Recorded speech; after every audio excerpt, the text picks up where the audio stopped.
Hello everyone and welcome to this important video on medical emergencies. Today we will be discussing cardiopulmonary resuscitation or CPR. Knowing how to perform CPR can save a life in case of sudden cardiac arrest. The first step in the CPR is to check for responsiveness. Tap the victim's shoulder and shout out their name to see if they respond. If there is no response, check for the pulse. If there is no pulse, call an emergency services and start chest compressions.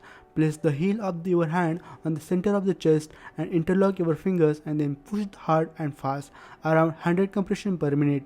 Between 30 compression you should give 2 breath sounds. If there is someone else with you, ask them to perform rescue breaths.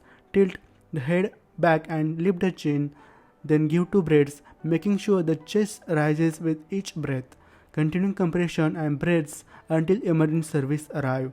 Remember, performing CPR can be tiring, so if there is someone else who can take over, switch every 2 minutes. Being prepared and knowing CPR can make a difference in saving a life. Thank you for watching and stay safe.